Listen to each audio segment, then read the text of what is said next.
गुरुर्विष्णु गुरुर्देवो महेश्वरा गुरु साक्षात् परं ब्रह्म तस्मै श्री गुरवे नमः।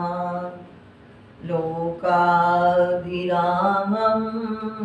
रणरङ्गधीरं राजीवनेत्रं रघुवंशनाथं कारुण्यरूपं करुणाकरन्तं श्रीरामचन्द्रं शरणं प्रपद्ये। अतुलितबलधामं हेमशैलाभदेहं धनुजवन्कृशानं ज्ञानिनामग्रगण्यं सकलगुणनिधानं वानराणामधीशं रघुपतिप्रियभक्तं वातजातं नमामि। रघुपतिप्रियभक्तं वातजातं नमामि। श्री गुरुचरण सरोज रज निज मन मुकुर सुधार वरनऊ रघुवर विमल जसु जो दायक फल चार। परम पिता परमात्मा की असीम अनुकंपा से, परम पूज्य श्री श्री गिरी माँ जी की असीम अनुकंपा से श्री कैलाश आश्रम का 26वां देव प्रतिष्ठा वार्षिक महोत्सव चल रहा है, जिसके उपलक्ष्य में श्री रामचरितमानस का पाठ कई भक्त अपने घरों में नवान परायण कर रहे हैं। संत विशुद्ध मिलहि परितेहि चितवहि राम कृपा करी जेहि। इस संपुट के साथ तो कोई सुंदर कांड का पाठ कर रहे हैं। श्री रामचरितमानस में उत्तर कांड में उद्धृत राम गीता यानी राम जी के द्वारा गाए हुए, वैसे तो सारी रामचरितमानस राम ही है, राम जी का स्वरूप ही है, परंतु विशेषकर जहाँ राम जी ने स्वयं श्री मुख से गाया तो उसे कहते हैं राम गीता। तो राम गीता पर हम इस समय विचार कर रहे हैं। तो अयोध्या में भगवान राम का राज्याभिषेक हुआ। समय समय पर वहाँ पर वैकुंठ से, स्वर्ग से कई ऋषि मुनि देवता आकर भगवान की स्तुति करते रहते हैं। पीछे प्रसंग में आया कि सनकादिक ऋषि आए, उन्होंने भगवान की बहुत अधिक स्तुति की। भगवान ने स्वयं अपना पीताम्बर उनके लिए बिछा दिया और ये कहा कि मेरे भाग्य आज सफल हो गए। बड़े भाग पाइब सत्संगा, बिना ही प्रयास होई भव भंगा। भगवान ने स्वयं श्री मुख से कहा।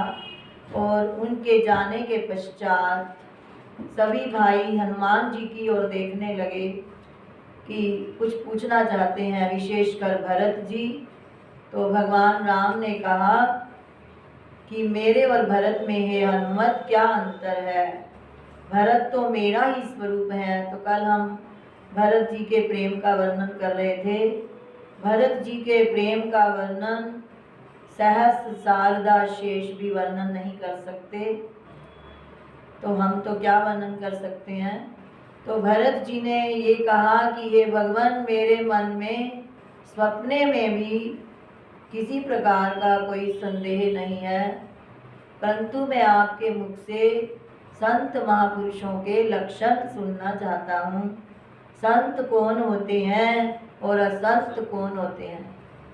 संत का मतलब सज्जन महापुरुष। जरूरी नहीं कि आपको कह दे कि वेश बदल कर ही संत हो सकते हैं। प्रेम जब अनंत हो गया, रोम रोम संत हो गया। हाँ, वे बात अलग है कि आजकल कई सच्चे संत भी इस वेश में हैं और कई नहीं भी हैं, तो परंतु हमें पहचान होनी चाहिए। परम पूज्या श्री गिरी माँ जी ने तो हमें कैलाश आश्रम के उच्च कोटि के संतों के दर्शन कराए हैं। तो इस प्रकार संत जो हैं उनमें क्या क्या गुण होते हैं, कल हम इस विषय पर विचार कर रहे थे। तो उसी का प्रकरण प्रारंभ हो रहा है कि जिस प्रकार चंदन को कुल्हाड़ा काटता है, परंतु फिर भी चंदन कुल्हाड़े के मुख को भी सुगंधित कर देता है। और चंदन के कहते हैं आसपास भी जो वृक्ष होते हैं वो भी चंदन ही बन जाते हैं और अत्यंत सुगंधित प्रदान करते हैं। इसी प्रकार संतों के समीप जो रहता है वह भी संत हो जाता है। और जो कुल्हाड़ा चंदन को काटता है उसे दंड भी मिलता है, उसे आग में जलाकर फिर घन से पीटा जाता है और चंदन देवताओं के शीश पर चढ़ता है। ताते सुर सन चढ़त जग बल्लभ श्रीखंड, अनल दाही पीटत घनई परसु बदन यह दंड। प्रथम पंक्ति में तो ये बताया गया चंदन की महिमा कि चंदन जो सुगंधित करता है और मार सहता है वह सुर सन चढ़त देवताओं के शीश पर चढ़ता है। और श्रीखंड वह चंदन जग बल्लभ जगत का प्रिय हो रहा है। सभी चंदन की सुगंध चाहते हैं, चंदन की शीतलता चाहते हैं। और जो कुल्हाड़ा काटता है उसके मुख को यह दंड मिलता है अनल दाही, उसको आग में जलाया जाता है और पीटत घनई, उसको फिर घन से पीटा जाता है। इस प्रकार जो दुष्ट संतों को सताते हैं उन्हें इस प्रकार का दंड मिलता है।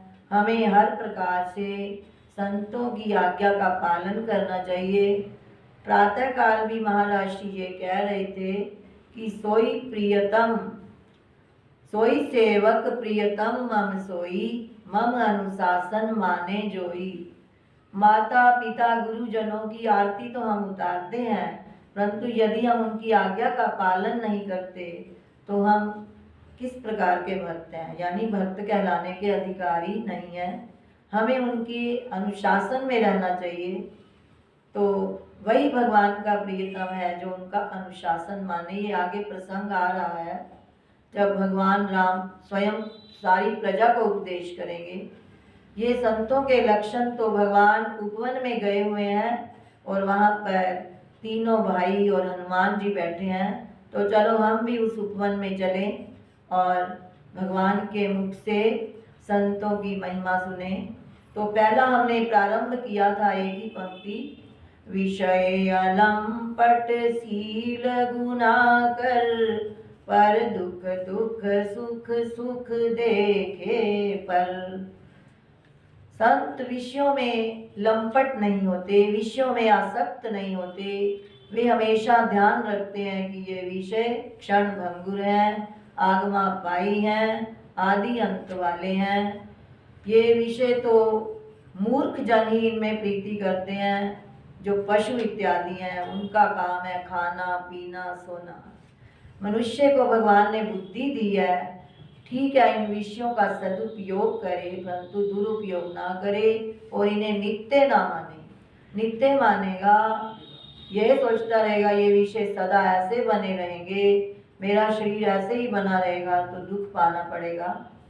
तो विषय अलंपट, शील बहुत अच्छे स्वभाव से सदाचार से युक्त होते हैं संतजन, गुणाकर और संपूर्ण गुणों की खान होते हैं। पर दुख दुख, दूसरों के दुख में दुखी होते हैं और सुख सुख देखें, दूसरों के सुख में सुख देखते हैं। इस प्रकार से अगली पंक्ति में आया, समय अभूत रिपु विमल विरागी, लोभा मरश हर्ष भय त्यागी। सम शब्द का अर्थ है कि वे सर्वत्र सम भावना रखते हैं। मुझ में राम तुझ में राम सब में राम समाया, सबसे कर लो प्यार जगत में कोई कोई नहीं पराया, इस प्रकार की उनकी भावना होती है। भगवान श्री कृष्ण भी गीता में कह रहे हैं, हे अर्जुन, जो मुझको सब में और सबको मुझ में देखता है वह मेरे लिए अदृश्य नहीं होता है और मैं उसके लिए अदृश्य नहीं होता हूँ। अर्थात वह सदा मेरे सम्मुख रहता है और मैं उसके सदा सम्मुख रहता हूँ, उसकी दृष्टि से कभी ओझल नहीं होता। तो इस प्रकार जब ये दिल दुनिया का था दुश्मन हजारों बन गए, जब ये दिल तुमको दिया हर दिल के प्यारे बन गए। तो जब तक हमारे में अपना पराया ऐसी भावना होती है तब तक हमारी समदृष्टि नहीं हो सकती।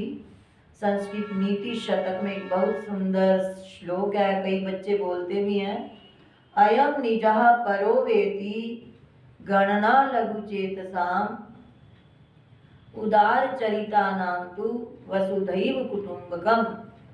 यह अपना है, यह पराया है, ये तो लघु चित्त वालों की गणना है, उदार चरित्र वालों की तो सारी पृथ्वी ही अपना परिवार होती है। तो जब भी हमारे में ऐसी भावना आए कि ये और है, ये और है, उस समय हमें सर्वत्र यही सोचना चाहिए कि मुझ में राम, तुझ में राम, सब में राम समाया, सबसे कर लो प्यार जगत में कोई नहीं पराया।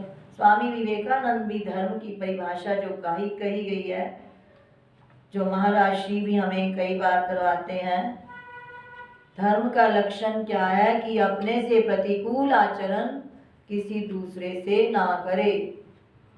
आत्मना प्रतिकूलानि परेशान न समाचरेत। स्वामी विवेकानंद जी ने भी कहा है कि तुम दूसरों से वैसा व्यवहार करो जैसा तुम अपने लिए उनसे चाहते हो। जिस प्रकार तुम चाहते हो कि सभी मेरा सम्मान करें, कोई मेरा अपमान ना करे, तो तुम्हें भी दूसरे का सम्मान करना चाहिए। यानी सभी अपना ही रूप है। जैसे कल भी हमने एक कथा संतों की स्मरण आ रही है कि हो सकता है कल किसी ने ना भी सुनी हो कि जो दुष्ट संतों को पत्थर मारता था, उस दुष्ट के पास भी संत गए, जब वह दिखाई नहीं दिया उसकी कुटिया में गए और उसको उन्होंने ठंडे बर्फ से पट्टियां रखी। जब उसको बुखार चढ़ा हुआ था, कोई उसकी सेवा करने वाला नहीं था, तो उस दुष्ट के मन में इतना प्रभाव पड़ा कि ओह मैंने क्या किया। परंतु संत कितने समदर्शी होते हैं, जो उनके साथ दुष्टता करता है उसके साथ भी वो अपने जैसा समत्व व्यवहार करते हैं। तो ये है सम। अगला लक्षण है अभूत रिपु। समे अभूत रिपु विमद विरागी, लोभा मरश हर्ष भय त्यागी। अभूत रिपु का मतलब जिसका कोई शत्रु ना हो। इसी से मिलता जुलता लक्षण आया कि उनका कोई शत्रु होता ही नहीं। तो शत्रु उसी का होगा जो दूसरा देखेगा ये और है, ये मेरा है, ये तेरा है। तो मेरा तेरा भाव उनमें किसी प्रकार का होता ही नहीं। उन्हें सभी अपना स्वरूप दिखाई देते हैं। रविंद्रनाथ टैगोर को जब नोबेल पुरस्कार मिला तो सभी उनके मित्र पड़ोसी सब बहुत खुश हुए कि इतना सुंदर पुरस्कार हमारे मित्र को मिला है। बहुत लोग उनको बधाई देने आए, परंतु एक पड़ोसी उनसे जलता था, वो उनके पास नहीं आया। तो उनके मन में आया कि देखो सब मुझे बधाई दे रहे हैं परंतु ये नहीं आया। उनके मन में बहुत इस प्रकार संताप हो रहा था। कई दिन बीत गए तो एक दिन वह समुद्र के किनारे भ्रमण कर रहे थे, तो उन्होंने देखा उस थोड़ी समय पहले ही वर्षा हुई थी तो कुछ कीचड़ भी हो गया था। तो उन्होंने देखा कि सूर्य का प्रतिबिंब कीचड़ में भी पड़ रहा है और स्वच्छ जल में भी पड़ रहा है। सूर्य को कीचड़ के साथ कोई द्वेष नहीं और स्वच्छ जल के साथ कोई राग नहीं। तो उन्होंने यही सोचा कि मुझे भी सूर्य जैसा समदर्शी तेजस्वी होना चाहिए। तो क्या हुआ अगर वो नहीं आया तो मैं ही उसके पास चला जाता हूँ। तो रविंद्रनाथ टैगोर अपने घर जाने से पहले उस पड़ोसी के घर ही चले गए और पड़ोसी चाय पी रहा था। उसी समय वो उठा और एकदम चौंक उठा और उनके चरणों में गिरा कि मुझे क्षमा कीजिए, सच में मैं मानता हूँ कि आप नोबेल पुरस्कार पाने के योग्य हैं। तो इस प्रकार जो संत होते हैं उनका कोई शत्रु होता ही नहीं। वे सूर्य के समान, चंद्रमा के समान तेजस्वी समदर्शी होते हैं। सम अभूत रिपु, अभूत रिपु मतलब भूत होता है होना और अभूत होता है ना होना, अर्थात जिसका कोई शत्रु नहीं है। सम अभूत रिपु विमद विरागी, लोभामरस हर्ष भय त्यागी। विमद का अर्थ होता है मद से रहित। एक अभिमान सामने सामने दिखाई देता है और एक हमारे अंदर सूक्ष्म अहंकार होता है। हाथी की तरह हम मस्त से हो जाते हैं तो उसको मद कहा जाता है। तो संतों के अंतःकरण में ना अभिमान होता है ना मद होता है। अभिमान करे तो किस बात का, शरीर तक भी अपना नहीं है तो हम किस बात का अहंकार करते हैं। तो वे सदा अपने स्वरूप में स्थित रहते हैं, उनको शारीरिक अहंकार किसी प्रकार भी नहीं होता, सूक्ष्म अहंकार भी उनके मन में कभी नहीं आता।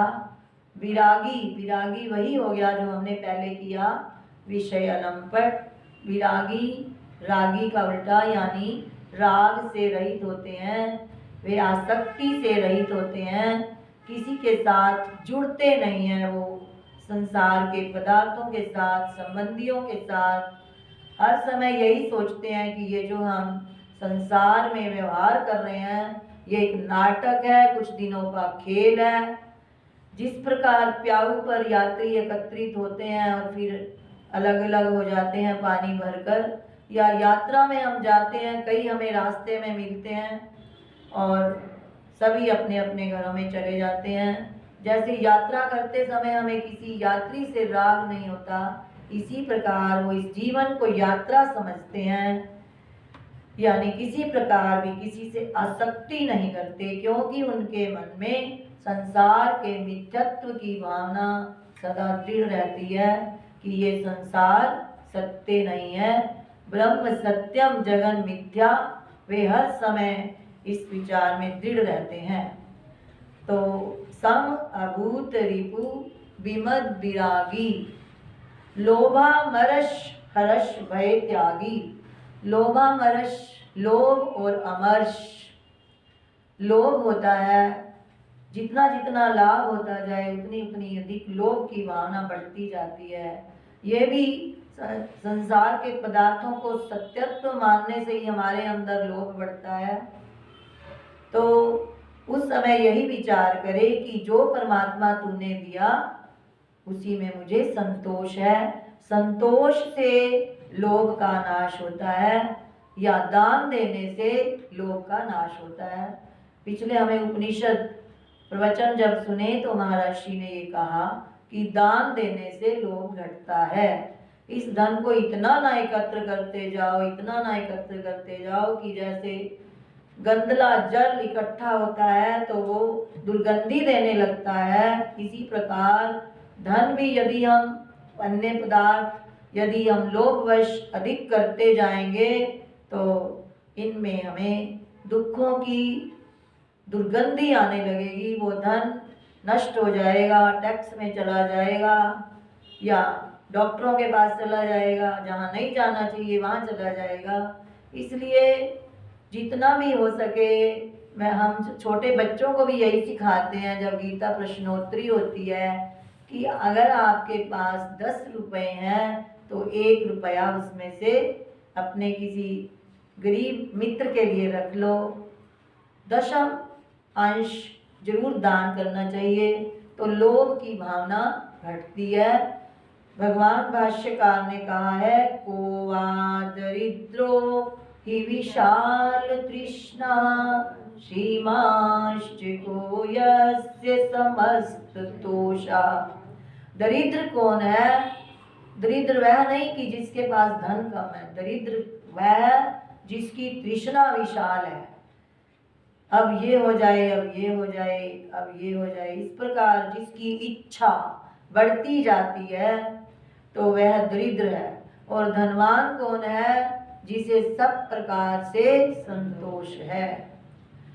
आपको दोहा आता ही है, गोधन गजधन वाजीधन और रतन धन खान, जब आवे संतोष धन सब धन दूरी समान।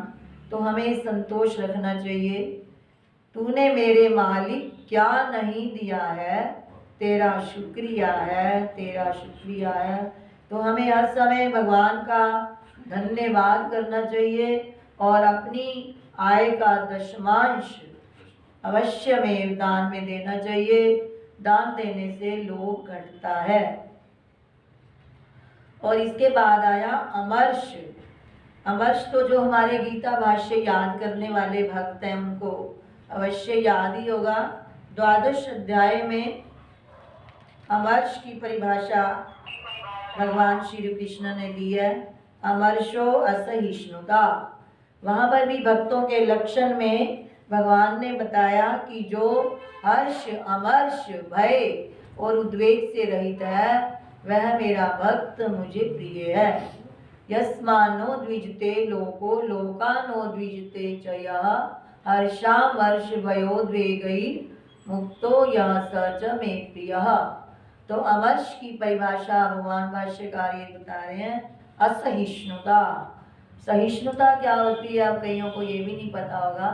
सहिष्णुता होता है सहन करना और असहिष्णुता होता है ना सहन करना। किसको नहीं सहन करते हम? दूसरे की उन्नति को हम सहन नहीं कर पाते। विद्वान कहते हैं कि आजकल के लोग अपने दुख से उतने दुखी नहीं हैं जितने कि दूसरे का सुख देखकर दुखी हो जाते हैं। तो ये कितना बड़ा विकार है हमारे मन के अंदर। तो संत ऐसे नहीं होते, पर दुख दुख सुख सुख देखे पर पीछे आया। तो अमर्ष अर्थात वो दूसरे के सुख को दुख को सहन करते हैं, बड़े दूसरे का सुख देखकर वे सुखी होते हैं, प्रसन्न होते हैं, और दूसरे का दुख देखकर वे दुखी हो जाते हैं। यहाँ पर अमर्ष का अर्थ किसी की उन्नति को देखकर संताप न करना, इसका अर्थ है अमर्ष।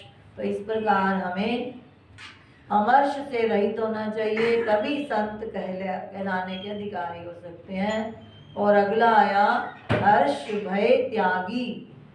ना वे हर्ष करते हैं, मन के अनुकूल कोई पदार्थ प्राप्त हो जाए तो व्यक्ति बहुत अधिक हर्षित हो जाता है। जो जितना अधिक हर्षित होता है फिर वो उतना अधिक दुखी भी होता है। परंतु भक्त का लक्षण है यस्मानो, कि वह किसी प्रकार से उद्विग्न नहीं होता, दुख में दुखी नहीं होता और सुख में सुखी नहीं होता। जब सुख में हर्ष आए तो बहुत अधिक बहुत सुंदर माता जी बताया करते कि ऐसे सोचो सुख सुकृत क्षय हो गए। तो सुकृत क्षय होने पर हर्ष किस बात का? और दुख आए तो हर्ष करो कि दुष्कृत क्षय, कि हमारे पाप नष्ट हो रहे हैं। तो इस प्रकार संतजन हर्ष से रहित होते हैं, यानी अनुकूलता में वे हर्षित नहीं होते और प्रतिकूलता में दुखी नहीं होते। लोभा मर्ष हर्ष भय त्यागी, और वे भय के भी त्यागी होते हैं, उन्हें किसी प्रकार का किसी से भय नहीं लगता। स्वामी विवेकानंद, स्वामी राम तीर्थ, उनके चरणों में शेर, चीते, इस प्रकार के हिंसक पशु और जो आपस में एक दूसरे के प्राण लेने वाले पशु हैं वो इकट्ठे बैठे रहते थे, उनको भी भय नहीं लगता था। तो जो उनके पास आता था वो कई बार भय युक्त होता, तो उनको भी यही कहते कि आप समत्व की भावना रखोगे तो आपको भय नहीं होगा। क्योंकि भय किससे होता है? दूसरे से। द्वितीया भयम भवति। तो संतों को किसी प्रकार का कोई भय नहीं होता। तो लोभा मर्ष हर्ष भय त्यागी, वे लोभ से रहित होते हैं। अमर्ष अर्थात दूसरे की उन्नति को देखकर संतप्त नहीं होते हैं, और हर्ष से रहित होते हैं, और भय से रहित होते हैं, और त्याग से युक्त होते हैं। तो कितने सुंदर लक्षण एक ही इस चौपाई में आए। विषय अलंपट शील गुणाकर, पर दुख दुख सुख सुख देखे पर, समय भूत रिपु विमद विरागी, लोभा हर्ष हर्ष भय त्यागी। कोमल चित दीनन पर दाया, मन बच क्रम मम भक्ति अमाया। सबहि मान प्रद आपु अमानी, भरत प्राण सम मम ते प्राणी। संतों का अगला लक्षण है कोमल चित्त। उनका चित्त, उनका मन बहुत अधिक कोमल होता है। रामचरितमानस में आया है कि उनका चित्त फूल से भी कोमल, उनका चित्त मक्खन से भी कोमल होता है। मक्खन को तो अग्नि पर रखो तभी पिघलता है, परंतु संत तो दूसरे के दुख से उसी समय ही दुखी हो जाते हैं। निज परिताप द्रवई नवनीता, पर दुख द्रवही संत सुपुनीता। इस प्रकार उनका इतना अधिक कोमल चित्त होता है और वो दीनों पर दया करते हैं। एक मुसलमान राबिया भक्ता की श्री गिरी माँ जी की पुस्तक में भी लिखा हुआ है, माता जी बहुत बार सुनाया करते थे कि एक राबिया भक्ता थी, उसके घर के प्रतिकूल थे भजन करने के, तो वो घर से चल पड़ी और रास्ते में वो तीर्थ पर जा रही थी। उसने एक देखा कि ये कुतिया को बहुत अधिक प्यास लगी हुई है, वो प्यास से तड़प रही है। तो उसने क्या किया, साथ में ये कुआं था, तो उसने ना कोई वहाँ बाल्टी ना कोई रस्सी, तो उसने कहा कि मैं अब क्या करूं, मैंने इसे जल पिलाना है। तो उसने अपने बालों को नोच लिया और उनकी रस्सी बनाई, और जो उसने दुपट्टा किया हुआ था उस दुपट्टे को उस रस्सी से बांधा, और उसमें से जो जल आया तो उसने उस कुतिया को पिलाया, उस कुतिया के प्राण आ गए।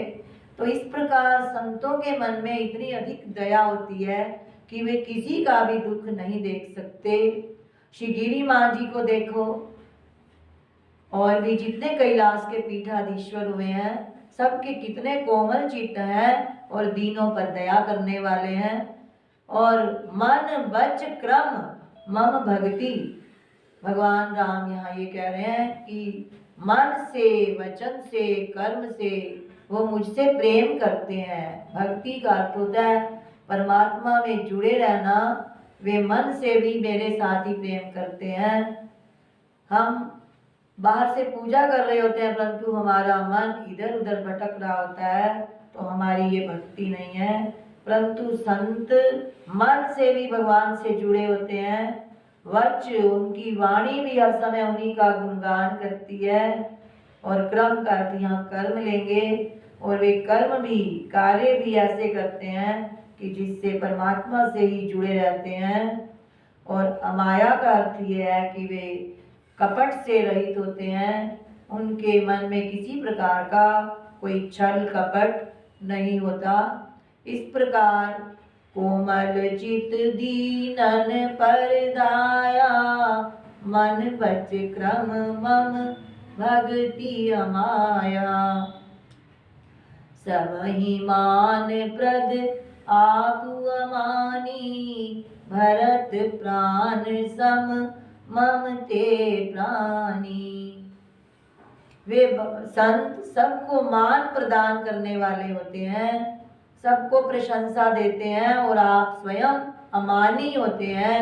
उनमें किसी प्रकार का कोई मान की भावना उनके हृदय में होती ही नहीं।